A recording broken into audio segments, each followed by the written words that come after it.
Vega! Leon, it's time. Indeed it is. Winter Anime 2023. For those of you who don't know, this is a little series where we watch at least 4 to 6 episodes of the seasonal anime lineup. We just explain our quick thoughts without spoiling anything. What's on the list is what we have enjoyed and haven't dropped. If an anime you watched isn't on here, let us know what you think about them, and we may watch it later. First off, let's get rid of the continuing series. Yes. The anime series with second or more seasons that we've been watching are Bofuri, D4DJ All Mix, and Urusei Yatsura. Bofuri is just a continuation, nothing too major is happening, and to be honest, I almost feel like dropping it because nothing seems to be grabbing my attention, but we'll see once the episodes continue. D4DJ, I liked season 1, and then the game came out globally, so I was able to play the game. I still played the game today. And for Urusei Yatsura, still great, still entertaining, still cringe in some spots, but it's all good fun. Alright, next up are the movies. Yes, this doesn't happen very often, but we occasionally do watch the anime films that come out. And so far I have seen 2. I was invited by some friends to the Sword Art Online Progressive Scherzo of Deep Night. I've watched the first one when it came out on Crunchyroll, and to be honest, as much as I despise the Sword Art Online storytelling, and specifically the protagonist, it actually does a pretty good job. And apparently the second one is my favorite of the 2 films. I really enjoyed it. Yes, and I really love the fantasy and the soul fighting in this video game world. It's so interesting. Actually, I haven't said I enjoyed a Sword Art Online series since the Gun Gale Online Alternative came out. Oh, I see.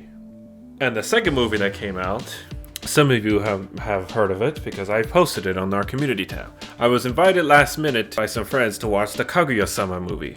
Oh my god. It's been a long time since I've laughed so much in a theater, along with so many other people. Yes, it was such an entertaining night.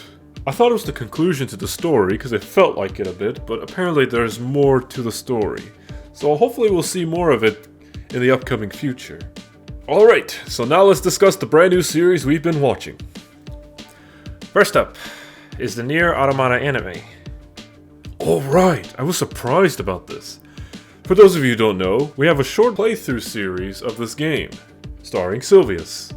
However, the reason it was dropped due to hours of gameplay have been played, but no recording was done. So there was no way we can continue the series with so much skipped content. So we decided, you know what, let's just enjoy the game. Yeah, but the views didn't show much progress, so I guess it wasn't a major loss. Maybe we could go back to it in the future, not sure. Anyways, this anime is beautifully made. I'm so glad on how well it's made.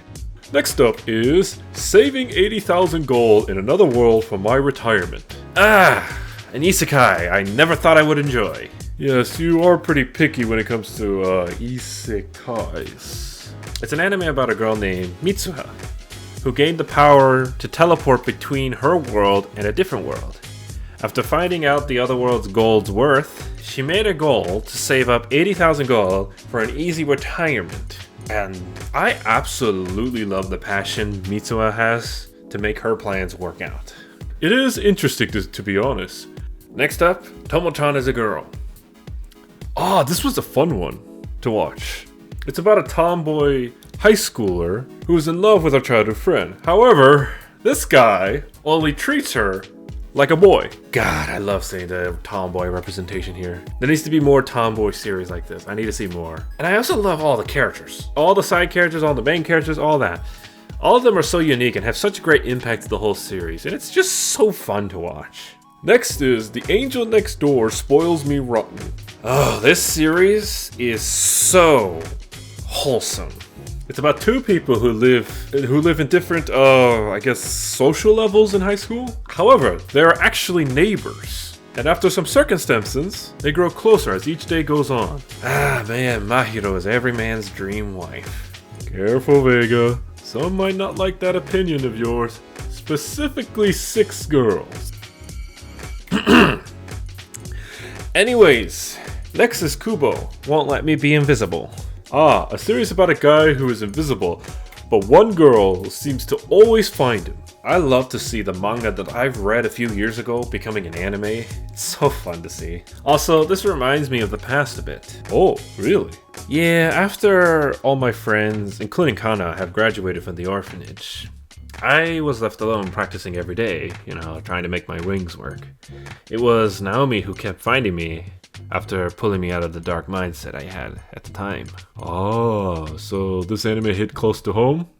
Yeah, a wholesome series just hits it right there, Although the wholesome slow days where we slowly bonded were some of the days I fully missed. And finally, the magical revolution of the reincarnated princess and the genius young lady. Okay. Oh boy, Hear me out. Yuri.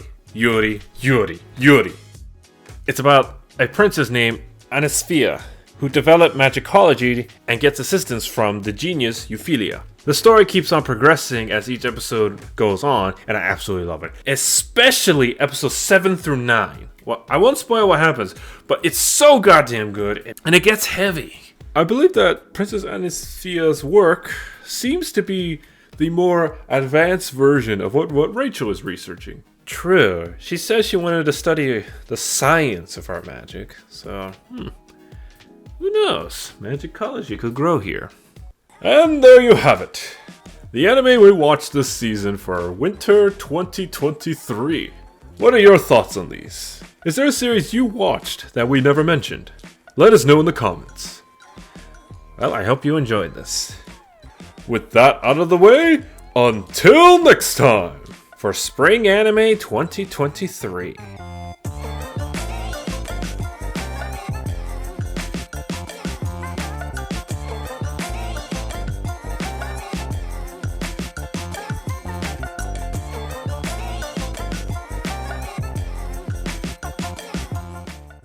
Actually, I believe what Princess Anisphia. I believe Princess Anisphia. Princess Anisphia. You got this, Leon.